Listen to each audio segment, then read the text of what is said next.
જય સદગુરુદેવ. માનવ મહિમા ભાગ 159.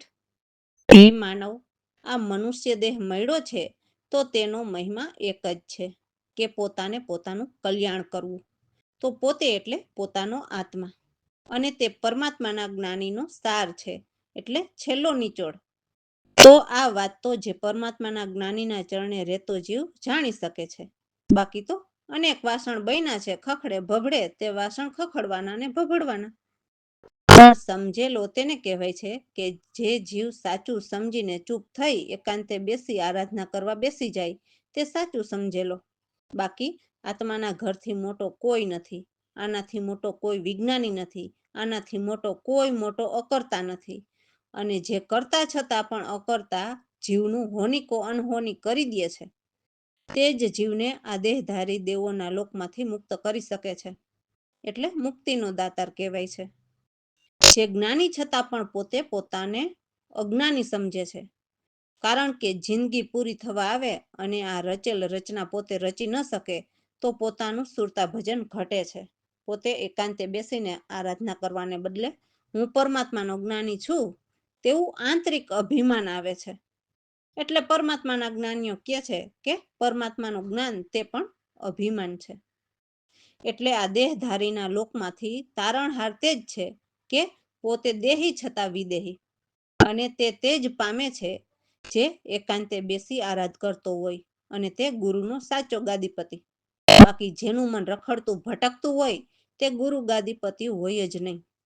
તે જીવને ગમે તેવું જ્ઞાન આપે પણ જીવ આ દેહધારીના દેશની જીવને ભ્રમણા જાય જ નહીં.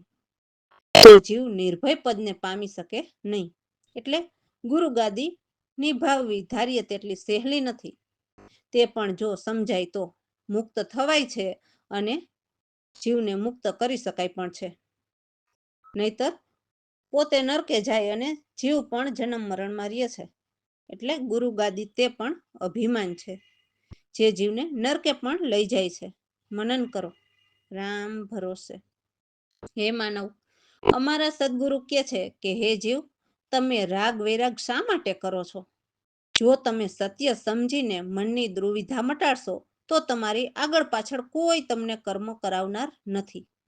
આપણી આગળ પાછળ આજુબાજુ એક પરમાત્મા જ રહેલો છે. જો એમને સમરી લે તો કોઈ ઝંઝટ જ ન રહે. આ દેહ તો એક તણખલા સમાન છે, સૌની વચ્ચે એક સુરતા દોર છે. જો તે પરમાત્મા તે શબ્દ સુરતાથી સમરણ કરતા તે દોરના છેડે એટલે પરમાત્મા સુધી પહોંચી જઈએ તો પછી આ દેહ કટપુતળીને આ જગતમાં ફરીને નાચવા નથી આવવું પડતું. તેમ પ્રભુએ આ નામ રૂપ જગતની અંદર છે એ એક બ્રહ્મ નિર્વિભાગ છે, જેમાં ગ્રહણ કે ત્યાગ નથી. તો જીવ પ્રભુમાં ઓતપ્રોત થયા વિના પ્રભુને ગોતવા માટે પ્રભુથી દૂર ભાગે છે. પ્રભુના પૂર્ણ રૂપ ભરપૂર ભરેલા એવા અક્ષય રૂપ અપારા છે. બ્રહ્મ આપણા આપ સદા એકરસ થઈને રહીએ એમના સર્વ સંશય ભાગે છે. બ્રહ્મ અદ્રૈત સદા કેવળ પદ, જે સૂતા નથી કે જાગતા નથી, અને આપણા બીજા અનેક ભ્રમ મટાડીને અદ્વૈતમાં લાવે. એવા ભાગ્ય તો જે હરિના સાચા જન હોય એમના હોય છે. સદગુરુ પ્રવીણરામ આદિ અંત મધ્ય બ્રહ્મને નયનથી ચિહ્ન દર્શન કરાવ્યા, જેથી દાસલાલના સર્વભ્રમ ભાગ્યા. જય સતગુરુદેવ. શું કરો છો રાઘવે રાગ, શું કરો છો રાઘવે રાગ? દુવિધ્યા દુર્મતી મનની મટાડો, નહીં કોઈ આગળ પાછળ. જેમાં તંતુ સમાન કટપૂતળી, સૌની વચ્ચે એક દોર. તેમાં નામ રૂપ જગની અંદર એક બ્રહ્મ નિર્વિભાગા. શું કરો છો રાઘવે રાગ, શું કરો છો રાઘવે રાગ? ગ્રહણ ત્યાગ નહીં જેમાં ઓત પ્રીત વિના ભાંગ્યા. પૂર્ણ રૂપ ભર્યા ભરપૂર અક્ષય રૂપ પારા શું કરો છો રાગ વિરાગ બ્રહ્મ આપણા આપો એક રસ મનના સંશય ભાંગા બ્રહ્મ દ્વિતય સદા કેવળ નથી સુતા નથી જાયગા શું કરો છો રાગ વિરાગ આપથી જ બીજા બ્રહ્મ મટાડે એ હરિજનના બહુ ભાગ્યો પ્રવીણ રામ યાદિ અંત મધ્ય બ્રહ્મ દાસલાલ ના દ્વેત બ્રહ્મ સહુ ભાગ્યા શું કરો છો રાગ વિરાગ શું કરો છો રાગ વિરાગ રામ ભરોસે તો સદગુરુ કહે છે કે સતગુરુ એટલે પરમાત્મા નિર્ગુણ પદ પર છવાયેલા છે, જે સદગુરુ બતાવે છે. તો સદગુરુ જ આપણા આત્મ કહેવાય છે. ત્રણ લોક અને પરબ્રહ્મના ભેદ સદગુરુ પ્રવીણરામ સમજાવે છે. તો હે માનવ, તમે નિર્ણય કરીને સમજી લ્યો. મૂળ કમળદળ લગાવીને નાગણ નાભીને જગાડીને મેરુદંડમાં માર્ગ લીધા અને સોહમ સમર ઘરે આવ્યા. તો નાભીને નાગણ કેમ કીધી છે? જોકે એક એવી નાડી હોય છે જે શરીરના બરાડામાંથી સુરતાનો સીધો ચરડો દસમામાં જાય છે. જોકે આ બધી હકીકત વાત બહુ ગૂઢ છે અને તે બિલકુલ એકાંતિત વાળા સિવાય થતું નથી. અને આ નામ સુરતા ભજનવાળા પોતાના દેહમાં રચના જલ્દી રચી શકે છે, પણ જીવન પાગલ જેવું થઈ જાય છે. પછી કોઈ અનુભવી મળે તો શાંતિ પણ થઈ જાય છે. તો નાભીએ જ 5 તત્વ અને 3 ગુણનો વાસ છે. જે આ દેહ પણ 5 તત્વ અને 3 ગુણનો માયાએ સોહમની નકલ કરીને બનાવેલો છે. એટલે એ 8 તત્વમાં માયાનો વાસ છે. એટલે તત્વ પ્રમાણે સ્વર ચાલે છે. કેમ કે મૂળ સોહમની નકલ એટલે વચ્ચે મન સોહમની ધારા મન છે અને માયાની 12 રાશિ પ્રમાણે ચાલે છે. એટલે એમને શબ્દ સુરતાથી જગાડીને પવન ઉલટ કરીને ઉપર ચડાવે છે. એટલે મૂળ કમળદળ લગાવીને નાભીએ રહેલ બધી જ નાડીઓ શુદ્ધ કરવાની વાત છે. નાડીઓ શુદ્ધ થતા 10મા સોહમ સુધી પહોંચી શકાય છે. એટલે કે છે કે ભમ્મર ગુફામાં આસન કર્યા, જેથી બ્રહ્મમાં જ્યોત મિલાવી, જેથી ગગન મંડળમાં નિર્ગુણ નામના વાજા વાગ્યા અને ઉપરથી અમૃત વરસાવ્યા. નિશ્ચય કરીને હંસ રૂપ સતને ધારી લીધા અને એ માન સરોવરમાં અમે નાહ્યા. તો એ સુખ સાગરમાં સંત મસ્તાના રહે, જ્યાં નિર્બંધન નિરંતર સ્થાય છે. તો એ પદ નિર્વાણ નિજ ધામ છે. તે અમે અમારા સદગુરુ પ્રવીણરામ પ્રતાપે પામ્યા. તો એ એક અકથ અવર્ણ ગુણાતીત રહેલા છે. જય સદગુરુદેવ. સતગુરુ નિર્ગુણ પદ પર છવાયા, સદગુરુ આત્મ પદ કેવાયા. સતગુરુ ત્રણ લોકયોને બ્રહ્મના ભેદ સમજાવે સતગુરુ પ્રવીણરામ. કરી લ્યો નિર્ગુણ એ બતાવે નિર્ણય કરી રે. સતગુરુ નિર્ગુણ પદ પર છવાયા રે. મૂળ કમળ દળ લગાવીને નાગણ નાભીને જગાડી, મેરુદંડના માર્ગ લીધા રે. સોહમ સમર ઘર આવ્યા. સતગુરુ નિર્ગુણ પદ પર છવાયા રે.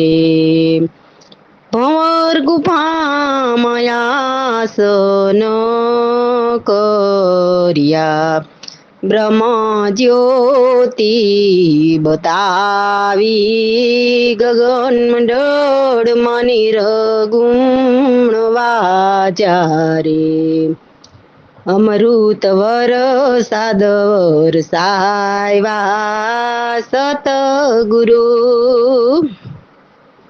નિર્ગુણ પદ પર છવાયા રે નિશ્ચય અંશ રૂપ સત દરિયા માનસ સરોવર નાયા સુખ સાગરમાં સંત મોસ્તાના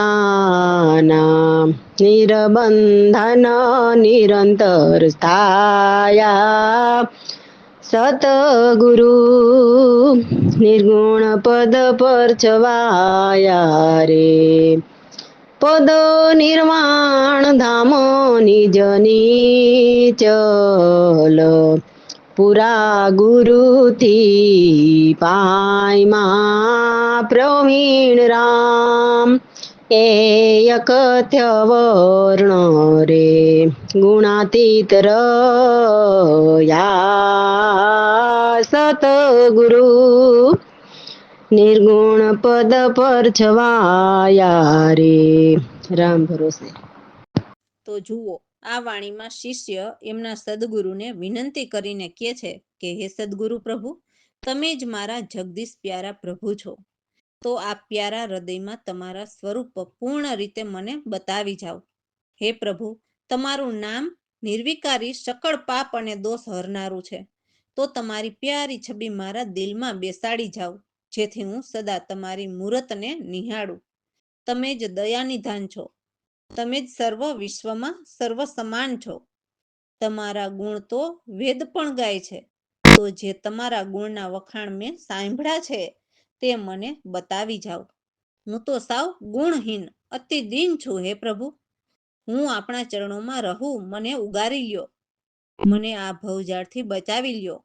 દયા કરીને મને નિહાળો. હે પ્રભુ, હું તમારો દાસ છું. હે સદગુરુ પ્રવીણરામ, મારા બંધન છોડાવો, મને નિજ રૂપમાં સમાવો. તો આવી વિનંતી દાસલાલ એમના સદગુરુ પ્રવીણરામને કરે છે. હે સદગુરુદેવ.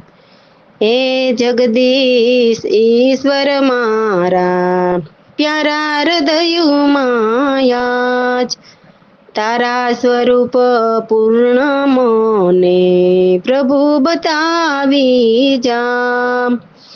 તારું નામ નિર્વિરકારી સર્વ પાપ દોષ હારી તારી છબી પ્યારી મારા દિલમાં બેસાડી જા. હે જગદીશ ઈશ્વર મારા પ્યારા હૃદયમાં આજ તું છે દયા નિદાન સર્વ વિશ્વમાં સમાન નિત્ય વેદ ગુણ વખાણના દર્શન મને બતાવી જા. હે જગદીશ ઈશ્વર મારા પ્યારા હૃદયમાં આજ ગુણહીન દિન ધારી પ્રભુ તમારી શરણમાં મને લિયો યુગારી પવચડતી સોડાવી જા.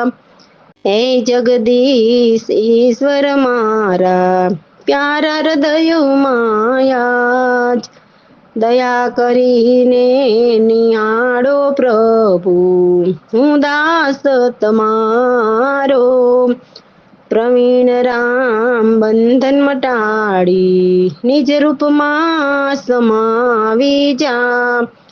હે જગદીશ ઈશ્વર મારા પ્યારા હૃદયમાં આજ રામ ભરોસે.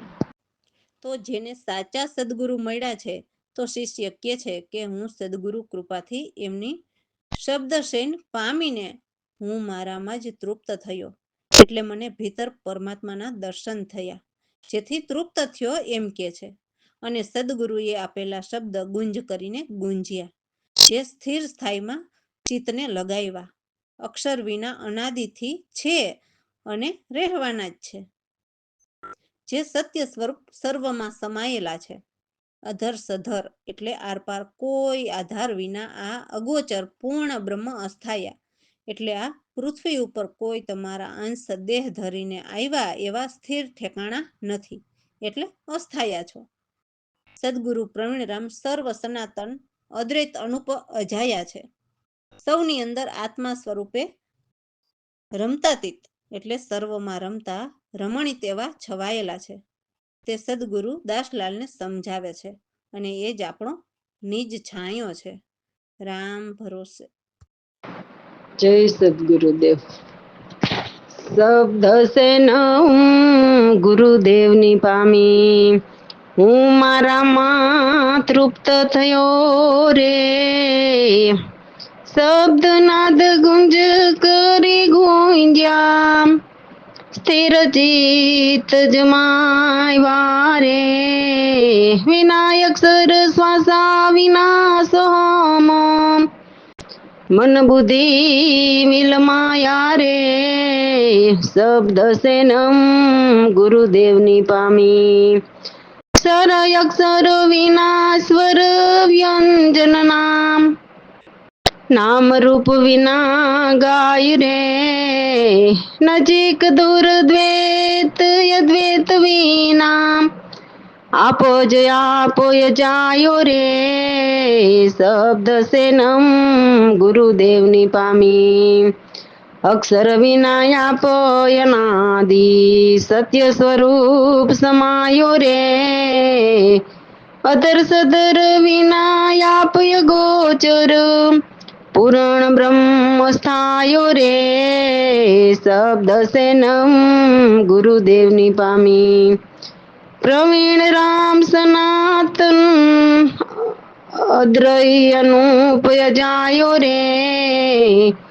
રમતાતીત રમણી તે દાસલાલ નિજ છાયો રે. શબ્દ સેનમ ગુરુદેવની પામી. રામ ભરોસે.